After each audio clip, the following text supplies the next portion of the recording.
I just feel like women,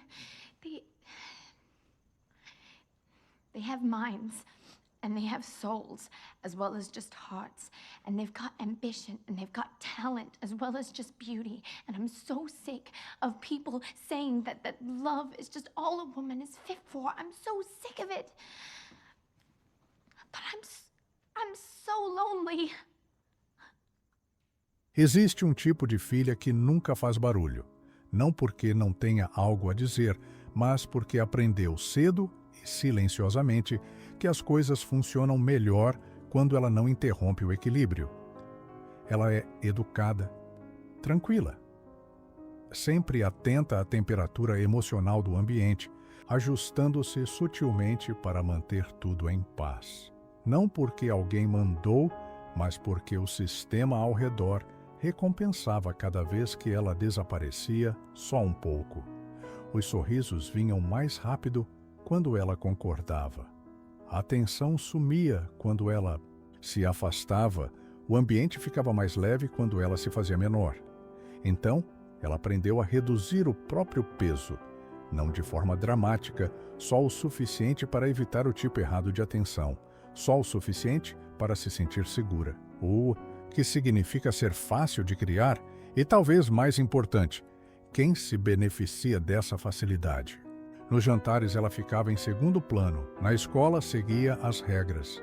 Nas fotos, sorria no momento certo, por trás das portas fechadas, permanecia em silêncio, mesmo quando doía. Nunca parecia atuação, porque não era adaptação, uma forma de inteligência tão sutil que passava por personalidade. Com o tempo, a repetição vira identidade e ninguém questiona, eles elogiam. Ela é tão madura para a idade. Ela nunca causa problemas, mas chega um momento em que o elogio vira prisão, quando a única versão de você que é amada é a que ocupa o menor espaço possível. Quantas filhas são chamadas de boas, quando na verdade são apenas emocionalmente eficientes? Quantas aprendem que ser agradável é a maneira mais segura de permanecer próxima? Existe uma diferença entre estar em paz, estar quieta por medo, e ninguém pergunta qual é o custo de ser fácil de criar. Nunca começa com um único momento. Não há uma cena para reprisar, nenhum rompimento dramático a culpar. Começa, devagar, quase invisivelmente, com correções que parecem inofensivas. Um certo tom no ambiente quando a criança fala alto demais.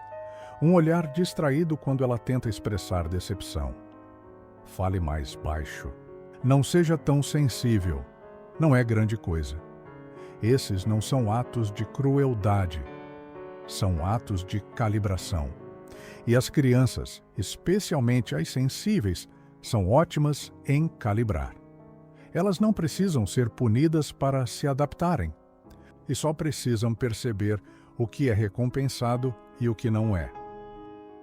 Muito antes do cérebro conseguir formular um senso de si, o corpo começa a mapear a segurança, pela respiração, pela tensão muscular, por micro-reações do sistema nervoso.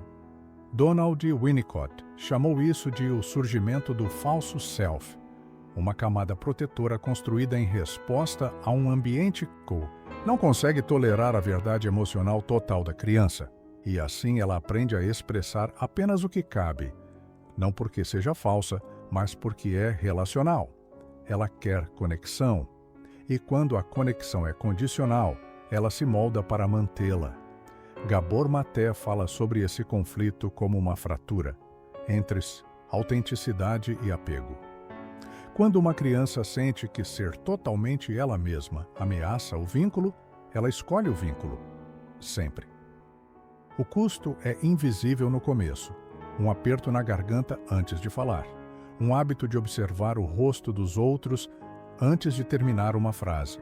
A sensação de que certas emoções, raiva, frustração, tristeza, são barulhentas demais para serem seguras. Com o tempo, esses ajustes viram hábito. O sistema nervoso não pergunta se é justo, ele apenas se adapta. Ele faz o que foi feito para fazer: manter o organismo vivo no ambiente que recebeu. O resultado não é repressão no sentido tradicional. É algo mais complexo, uma espécie de edição emocional que acontece mais rápido que o pensamento.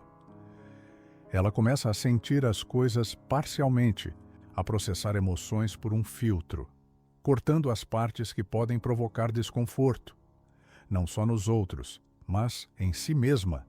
O que começou como autoproteção vira reflexo, e logo não há mais memória do que ela teria dito ou sentido. A segurança não fosse parte do cálculo. Ela se torna fluente em emoções, mas numa linguagem que não é sua, é a que funciona. Ninguém percebe. Como poderiam? Ela faz tudo certo. É calma, cooperativa, equilibrada. Mas, por trás dessa apresentação, há um sistema nervoso treinado, não pela violência, mas pelo silêncio. Pelos 1000 pequenos sinais que disseram: amamos você mais quando você é fácil de lidar. Em algum momento, os ajustes deixam de parecer ajustes, viram estrutura. A máscara não parece mais uma camada separada, parece um espelho. Não é algo que ela coloca, é algo no qual ela se enxerga. E o mais perigoso de uma máscara, assim, é o quão facilmente ela passa por personalidade. Há uma habilidade particular em sentir o que o ambiente precisa e se tornar isso, rir na hora certa, mesmo que nada tenha sido engraçado. Pedir desculpa por interromper, mesmo que não tenha interrompido. Se oferecer para ajudar, não por vontade, mas porque sua presença sempre precisa ser justificada. Isso não são traços, são padrões de sobrevivência, gestos ensaiados que a tornam previsível, agradável, digerível. Ela é chamada de madura, emocionalmente inteligente, fácil de lidar. Mas o que querem dizer é: ela nunca exige demais. Ela nunca deixa ninguém desconfortável. Não é que ela não sinta profundamente, é que ela dominou a arte de traduzir suas emoções em formatos que não incomodam ninguém. Há um tipo de aplauso que acompanha essa estabilidade, mas não é o aplauso de quem foi visto, é o aplauso de quem não ameaça ninguém.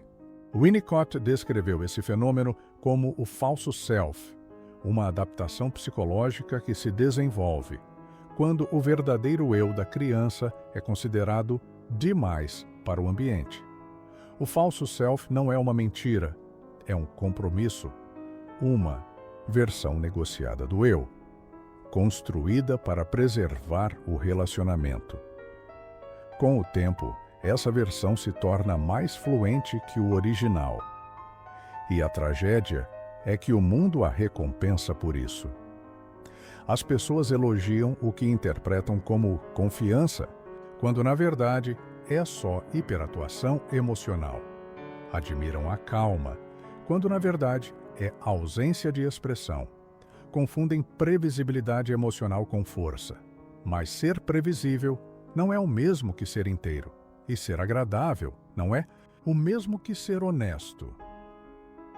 Quando a máscara se torna perfeita, ela também se torna invisível, não só para os outros, mas para ela mesma.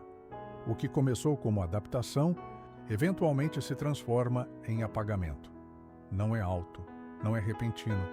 É um afastamento silencioso do centro de si mesma, e ninguém percebe o desaparecimento, porque a máscara ainda sorri, a voz ainda responde, o corpo ainda funciona. E se tudo parece bem? Quem ousaria perguntar se é real? Mas a performance tem um custo. E ele não aparece em palavras, aparece no corpo. Primeiro é sutil, um cansaço constante, a sensação de estar ligada, mesmo quando nada está acontecendo. Depois, fica mais difícil dormir, mais difícil se concentrar. O corpo fica inquieto na quietude, mas pesado em movimento. A mente não se acalma quando tudo está tranquilo. Ela fica mais barulhenta porque o silêncio não é seguro quando sua segurança sempre dependeu de estar constantemente em alerta. Você começa a ensaiar conversas antes que aconteçam, a repassá-las depois que terminam. Não porque algo deu errado, mas porque a hipervigilância se tornou segunda natureza. Há uma sensação persistente de que algo pode desmoronar a qualquer momento, e será seu trabalho manter tudo no lugar, mesmo que ninguém peça, especialmente se ninguém pedir. Isso não é apenas ansiedade no sentido clínico. É uma forma mais profunda de desconexão, uma sensação de estar levemente fora de si, de se observar constantemente, de se monitorar o tempo todo, e essa fratura rouba sua presença. E o mais desorientador, nada parece errado por fora. As coisas funcionam. Você aparece, você sorri, você responde, mas por dentro você está operando com um sistema que nunca desliga. Como explicar sintomas sem história, sem trauma visível, sem evento marcante? Apenas 1000 momentos em que você escolheu regulação em vez de expressão, obediência em vez de autenticidade, desempenho em vez de verdade. A neurociência já mostrou que o corpo armazena emoções não apenas como memória, mas como tensão, postura, respiração. O sistema nervoso não esquece o que a mente tenta ignorar. Quando as emoções são sempre caladas, o corpo se torna o arquivo delas, e ele começa a falar sua própria língua: fadiga, tensão, bloqueios, doenças. Você não entra em colapso, você se desfaz aos poucos, como um sistema que ficou tempo demais funcionando sem nunca reiniciar. O corpo fala em tensão, mas a identidade se dissolve em silêncio. O custo da adaptação não é só emocional, é existencial. Quando você passa tempo demais se ajustando aos outros, começa a perder o contorno original de quem você é, não de forma dramática, não com queda, mas com um sumiço suave, uma erosão lenta dos pontos de referência internos. Você esquece o que te empolga, o que te irrita, o que teria escolhido se alguma vez a escolha tivesse girado em torno de você. A voz não desaparece de uma vez, ela se dissolve com o tempo. Nas decisões feitas por conveniência, nas opiniões engolidas para manter a conexão, nos acordos assinados com um sorriso, enquanto algo lá dentro recua silenciosamente. Você se torna fluente em ser adaptável, fluente em ser acolhedora. Mas fluência não é autenticidade. Com o tempo, você percebe que a ausência não está só no mundo ao redor, está dentro de você. Não há mais. Território firme dentro de si. Nenhum lugar intocado por concessões. Tudo o que você diz foi filtrado. Tudo o que você sente foi traduzido. Já não existe um você claro por trás das reações, apenas um composto do que é aceitável, do que é desejado, do que mantém tudo funcionando. E essa ausência não fica isolada. Ela te acompanha nos relacionamentos, no amor, na amizade, no trabalho. Você ouve bem, mas fala pouco. Você apoia os outros, mas raramente expressa necessidade. Sabe manter o equilíbrio, mas não sabe ocupar espaço. Com o tempo, até as pessoas mais próximas sentem que algo está faltando. Não porque você escondeu algo de propósito, mas porque você se esqueceu de como trazer sua presença inteira para a sala. Você está presente, mas não totalmente visível. Amada, mas apenas como um contorno. E a parte mais difícil, ninguém vê o custo, porque na superfície você ainda está funcionando, ainda gentil, ainda fácil de conviver. Mas por dentro, você está ficando sem eu para gerenciar. Chega um ponto em que essa ausência começa a parecer estrutural, como caminhar por uma vida que funciona, mas não pertence a você, como viver em um apartamento mobiliado, onde nada é realmente seu. Tudo está no lugar, tudo funciona. Mas nada carrega sua marca. Você passa por rotinas, por conversas, por relacionamentos, E ainda assim, há a sensação de que está apenas ocupando uma versão de si mesma, não habitando quem você é. Isso não é tristeza e também não é exaustão. É uma forma mais silenciosa de alienação. Difícil de nomear, porque nada parece obviamente errado. Tem comida, tem trabalho, até risadas. Mas sob tudo isso, há um descolamento crescente. Você olha para a sua vida e reconhece a estrutura, mas não a história, como se tivesse recebido um roteiro, aprendido a representá-lo bem, mas nunca tivesse escrito as falas. O mundo pode interpretar isso como tédio ou apatia. Mas não é preguiça. É a exaustão de navegar um espaço onde você nunca se sente realmente em casa, onde até a alegria parece emprestada e nada se assenta por completo. Essa é a confusão que segue uma desconexão de longo prazo. Não saber se você está cansada da sua vida ou apenas cansada de não estar dentro dela. Em algum momento, a pergunta aparece, não em meio a uma crise, mas em um momento de silêncio. Aqueles bolsões de tempo vazios, onde a performance se esvazia e o silêncio fica mais difícil de ignorar. O que eu seria se parasse de apenas reagir? Liu. Parece simples, mas não é. Porque quando todo o seu senso de identidade foi moldado em reação a humores, expectativas, ambientes, você começa a confundir responder com existir. E quando não há ninguém no ambiente para espelhar, você não apenas se sente sozinha, você se sente indefinida. Reagir não é viver. É sobreviver por simulação.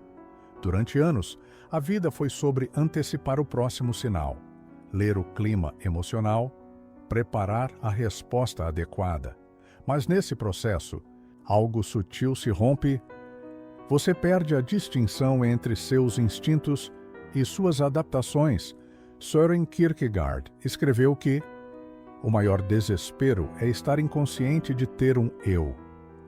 Sartre diria depois que nos tornamos nós mesmos através do olhar do outro, que estamos sempre construindo a identidade, com base em como somos percebidos. E se você cresceu moldada pela percepção, sempre reagindo ao mundo exterior, quando começa a agir a partir do seu interior, há um custo em viver como reflexo. Por mais claro que seja o espelho, ele só mostra o que está apontado para ele. E quando o espelho vira seu único ponto de referência, você para de saber como é sem ele. A pergunta não exige uma resposta, ela apenas começa a desfazer a lógica de uma vida construída somente em reação. O silêncio não desaparece, ele se acumula. Cada gesto contido, cada reação interrompida, cada frase engolida, nada disso some. Tudo se acomoda discretamente, como caixas lacradas num quarto interno, que você parou de visitar. Com o tempo, esse quarto vira um arquivo, não de memórias, mas de ausências, pequenos vestígios de um eu que nunca teve espaço para chegar por completo.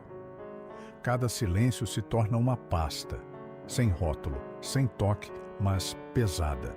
Um peso que você carrega sem perceber.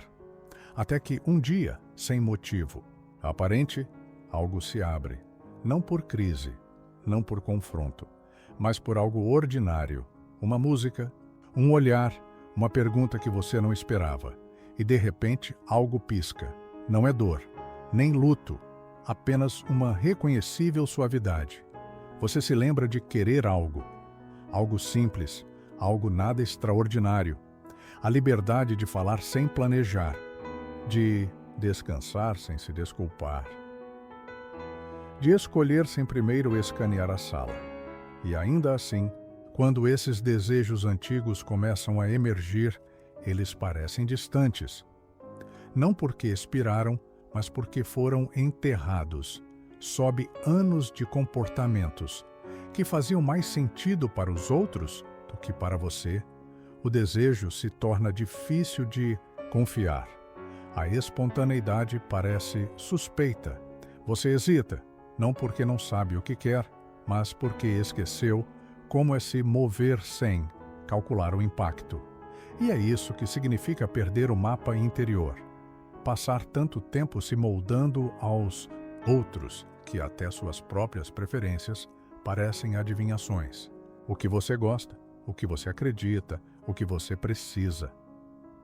Essas deveriam ser coisas simples, mas agora chegam envoltas em estática. E então vem o elogio, as mesmas frases que você ouve há anos. Você é tão fácil de conviver. Você está sempre calma. Você nunca complica as coisas. E talvez você já tenha tomado isso como um elogio. Talvez uma parte de você ainda tome, mas em algum lugar por baixo disso, uma pergunta começa a se formar. Ser fácil é o mesmo que ter conexão? Ser fácil de amar não é o mesmo que ser conhecido. Ser agradável não é o mesmo que ser visto. Você aprendeu a se adaptar a cada tom, a cada humor, a cada mudança de energia, mas quantos desses ambientes realmente te acolheram? Há uma solidão que acompanha esse tipo de fluência, uma dor sutil que te segue em cada interação. Você consegue se conectar com qualquer pessoa, mas ninguém realmente conecta com você, porque você nunca chega sem tradução. O mundo celebra pessoas que não causam perturbações, mas o que parece inteligência emocional por fora. Muitas vezes é apenas o resíduo da autoapagação, o resultado polido de alguém que aprendeu que sua presença é mais segura quando silenciosa. E agora, até o silêncio parece um teste. Até a paz parece condicional. Você ficou tão boa em evitar atrito que até sua presença começou a parecer ausência. A psiquiatra Judith Herman escreveu certa vez que o trauma mais devastador costuma ser aquele que não deixa traço visível, não no corpo, não na memória, mas sim no desenvolvimento. Sylvan Tompkins chamou isso de privação afetiva. Uma fome crônica e silenciosa por um espelhamento emocional autêntico. Quando você cresce sem espaço para sua realidade emocional completa, você não desmorona, você se adapta, você não resiste, você reconstrói. E ao fazer isso, você perde o acesso ao eu, que nunca teve espaço para emergir. É isso que torna o trauma sutil tão desorientador. Não é preciso algo terrível para mudar você. Às vezes, basta tempo suficiente se segurando até que a versão de você que poderia ter crescido nunca encontre um caminho para sair. E por isso, não há uma grande conclusão, apenas o reconhecimento de que o que está faltando não é dramático, é fundamental. Não foi apagado, apenas não foi construído. Se isso fez sentido para você, de um jeito difícil de explicar, talvez não tente explicar agora. Talvez apenas sente com isso e reflita. E se você acha que alguém mais precisa ouvir isso, envie para essa pessoa. Obrigado por assistir. Cuide da sua mente.